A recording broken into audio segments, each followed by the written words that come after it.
Hey, Salakia, uh, camera cut or the phone cut or something. Anyway, as I was saying, and so I'll just split this video into two parts.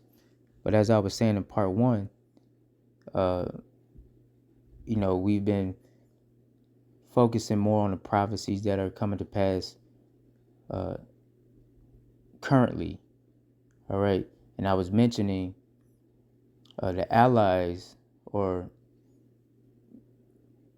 the the countries or entities that used to be allies of the beast system in NATO and the EU have begun to make other partnerships in the world, which the scriptures told us what happened, right? That uh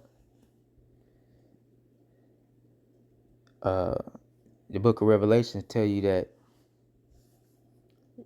those other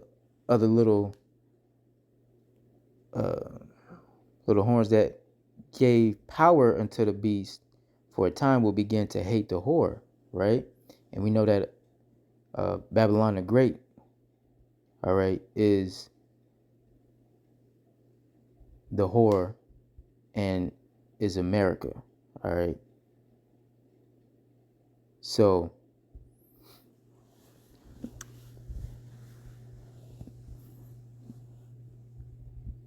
but again, those scholars, man, and the higher ups, okay, the elite families, they know these prophecies. They're familiar with Obadiah. They're familiar with Isaiah 66. They're familiar with Jeremiah. Um, even though, you know, Jeremiah was speaking to uh, the Israelites at the time, they know how those verses apply in this time. Okay? They know about the book of Malachi and other scriptures that speak on. They know about Second Ezra, right? They understand Revelation. They understand uh what the mount of judgment is, right? Yahweh Shaphat, the valley of judgment. So like, not mount, the valley of judgment. Okay? And Yahweh Shaphat. So they understand all these things. But our elders have broken these verses down many, many moons ago. Okay? But again, like I said, verse 9 is the point I wanted to bring out. And it says, I'll read that again straight through because it's kind of choppy with the video cutting out. Salaki again. This is Obadiah 1 and 9. And it reads, And thy mighty men, O Teman, shall be dismayed to the end that every one of the mount of Esau may be cut off by slaughter. Okay? Now, when you get understanding, Teman was a grandson, all right? Either grandson or great-grandson of Esau, right? I believe they're representative of like the Germans, if I'm not mistaken, right? And that word mount, right, or mountain goes into governments, right? Mountains are large governments and hills are small governments. So when you read this in the NLT and it says the mightiest warriors of Teman will be terrified and every one of the mountains of Esau will be cut down in the slaughter. So it's speaking of the large governments of the Edomites. Okay? It says everyone on the mountains of Edom, Salakia, will be cut down in slaughter. Okay? But again, those mounts or mountains are representative of large governing bodies. And we know these to be all the nations in NATO. Okay? And the European Union. So because of this is why they push that ideology and philosophy in the earth that when they come out of power, the earth is just done away with. Like the earth is just destroyed. It goes up in smoke. The human population, from an asteroid, a meteor, just go boom. Right, like that movie Look Up. Right, with Leonardo DiCaprio and that girl from the Hunger Games, whatever her name is. Or War of the Worlds. I mentioned that one that movie in the first part, in part 1, where pretty much another outside entity comes and exterminates the human race. Right? All of that has to go into Esau not being in power anymore. And if they ain't in power, then don't nobody get to rule.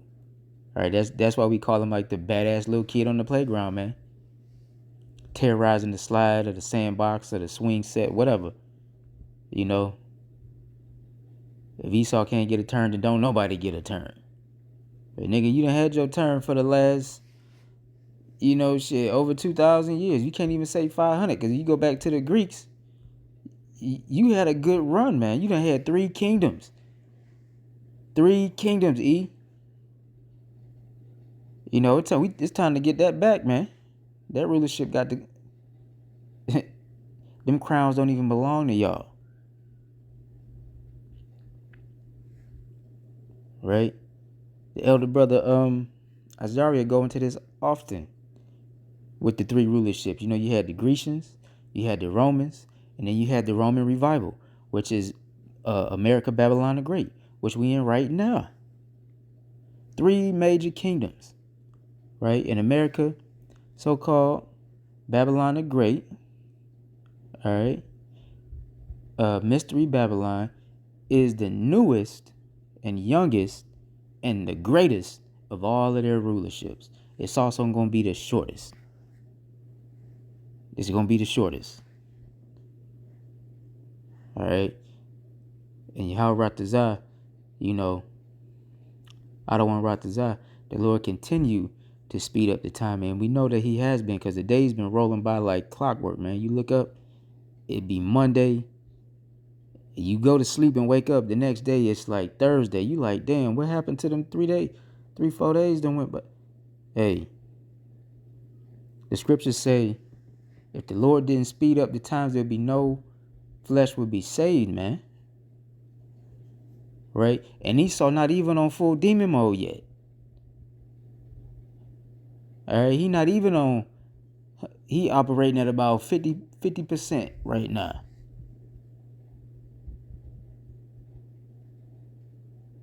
All right, but he finna be back in full character and true form real soon. Them suits and ties and shit, and that slick back hair with the gel, and that ain't gonna be too much longer.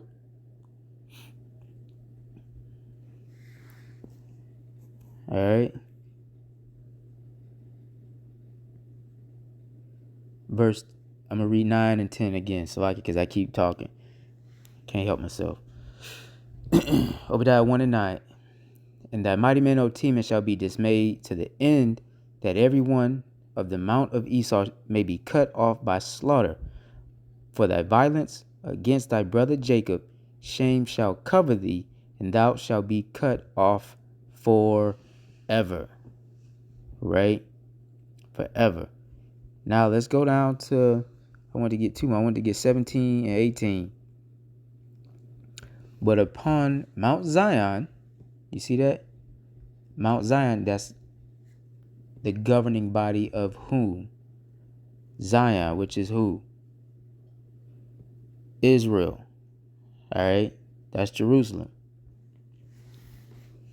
But upon Mount Zion shall be deliverance, and there shall be holiness, and the house of Jacob, see, shall possess their possessions. All right? So we know that Mount Zion is who? The house of Jacob. And how do we say that? The Israelites. Okay? And the house of Jacob shall be a fire, and the house of Joseph a flame. All right? and the house of Esau for stubble, right? So what is this showing?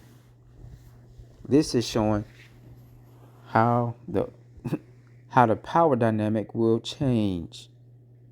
And the house of Jacob shall be a fire, and the house of Joseph a flame, and the house of Esau for stubble. And they shall kindle in them and devour them, and there shall be not any remaining of the house of Esau, for the Lord Yahweh hath spoken it.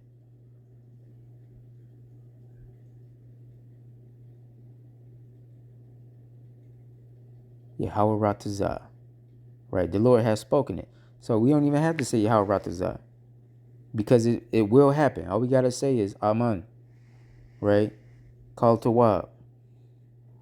Meaning all good. Right?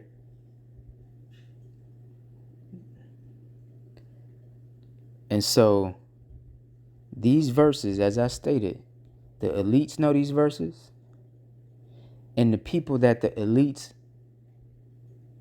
employ, okay, know these verses. So your vocab Malones and the likes of him, they know what's up.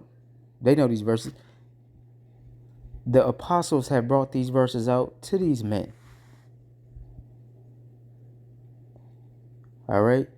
To the underlings of the elites, man. So we talking about them top 13, them 40 families, and then you got your top 13 families, right? But when you trickle down from your 13 to your 40, then you branch off into your leaders of countries, okay? Your presidents, your governors, they know all of this, man.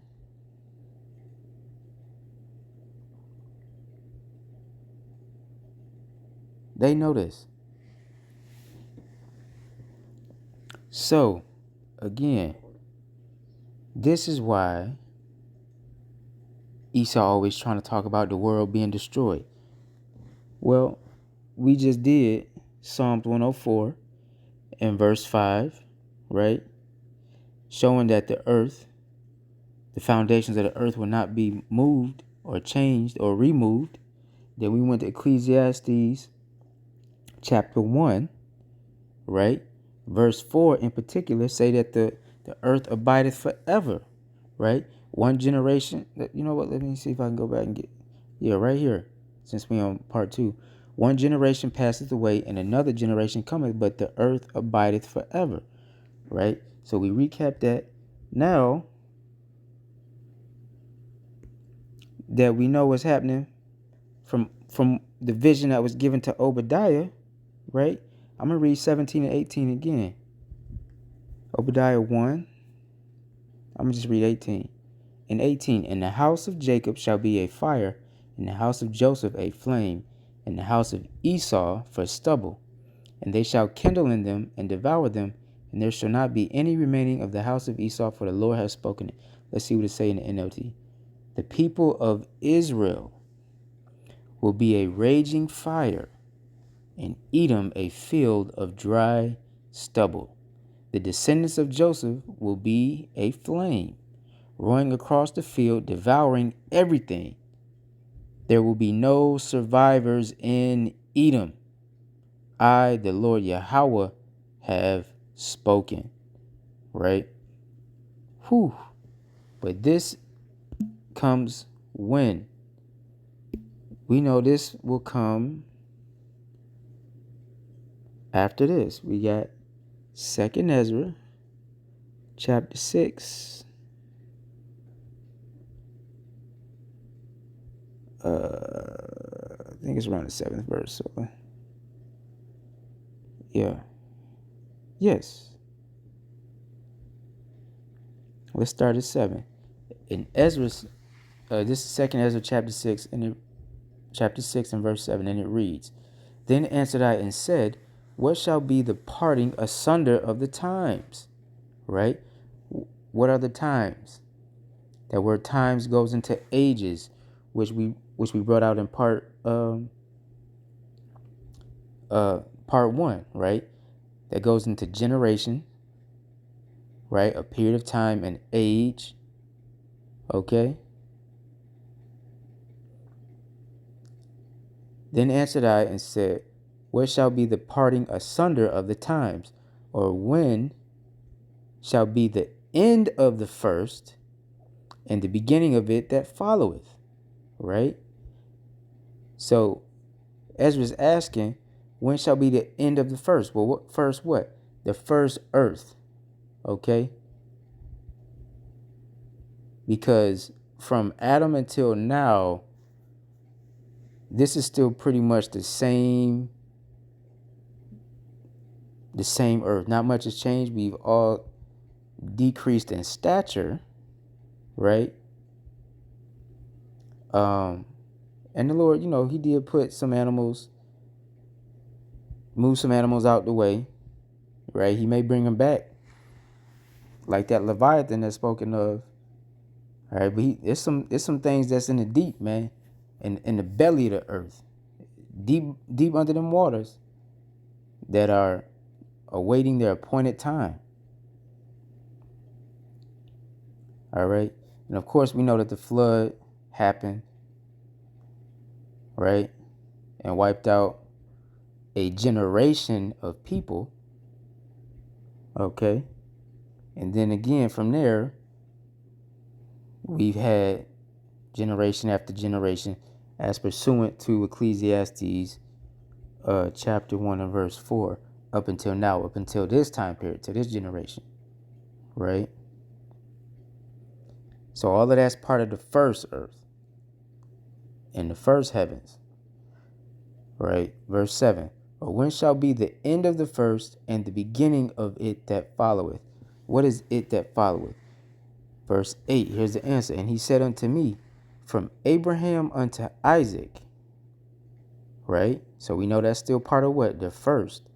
When Jacob and Esau were born of him, Jacob's hand held first the heel of Esau, right?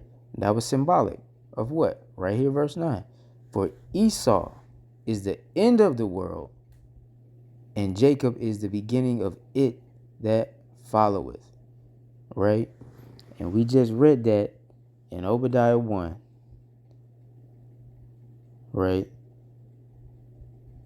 Verses 3 through 10, and then 17 and 18. Okay. So, this has been, I think, enough proof to show, again, that the earth abideth forever, right? And then also, in part one, we touched on what the new heaven and the new earth coming down, right, out of heaven is what? Going into refreshing. All right, let's get that. New heaven.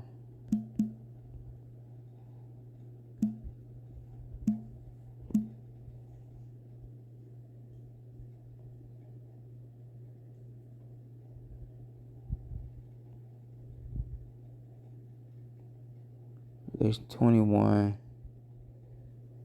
and 1, right? It says, the new heaven and earth. And I saw a new heaven and a new earth, for the first heaven and the first earth were passed away, and there was no more sea. Right?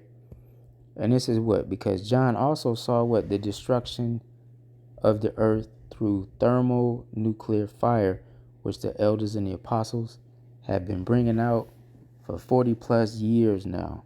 Right?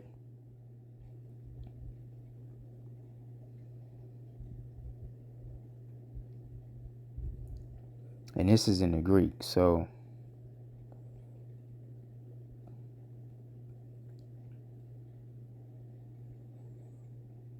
you see right here, it's kainos, I think. Let's just see, because I ain't solid on the Greek. Strong's G 2537, kainos. Kainos. Kainos, right? And it means new, right? It says as respects form, right? Recently made, fresh, right? Recent, unused, unworn, right? As respects substance of a new kind, unprecedented, novel, uncommon, unheard of. So it will be a refreshed earth that has not been heard of. Okay? And how are we going to do that? We're going to use the nations to build that place up into a place that was unprecedented, to a kingdom that will be unprecedented. Okay? It says made man.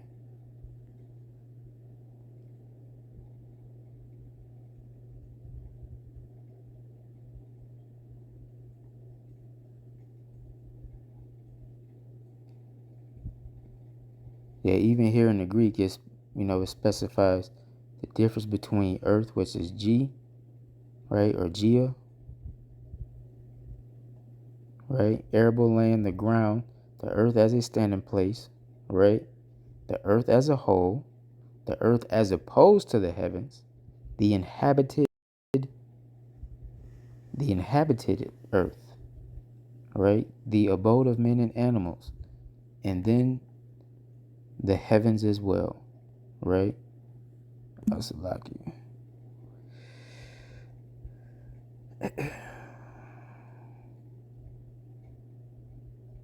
Uranus,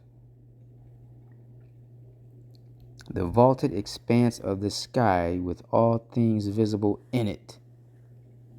Okay, so you can go to Genesis and get your understanding of that, what it's speaking of right here. All right, the vaulted expanse of the sky goes into the firmament and all visible things in it. That's talking about the firmament. All right, sidereal or starry heavens. Okay, so the region above the sidereal heavens, the seat of order of things eternal, right? Consummately perfect, where God dwells and other heavenly beings.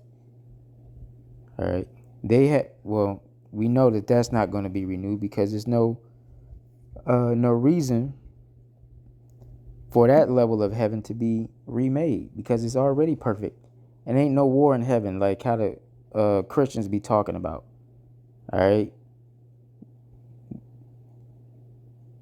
where Satan just rebelled and he got booted out and then he fell. Like, that didn't happen. That's what I'm speaking of. Ain't no war in heaven like that. When the scriptures speak of the war in heaven, it's talking about in the skies. All right, that's what it's talking about. The chariots and the fighter jets going at it. Okay, and Yahweh Shai gonna demolish Esau's Air Force, Space Force, NASA, SpaceX, whatever he think he got. Yahweh Shai gonna totally decimate that shit.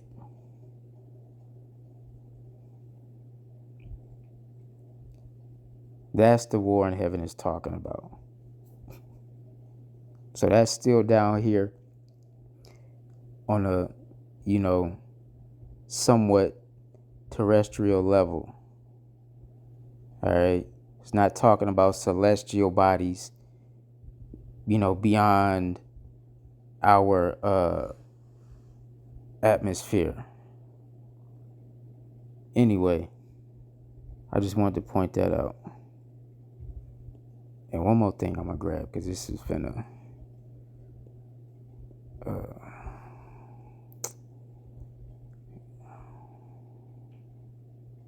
Shemayim. That's the word I couldn't think of for heavens. Sheesh. Shemayim in the Hebrew. All right. Anyway, this is part 2. I pray this lesson finds you. This is part 2 of End of the World. I pray this lesson finds you well. I pray that it was edifying. Until next time, Shalom.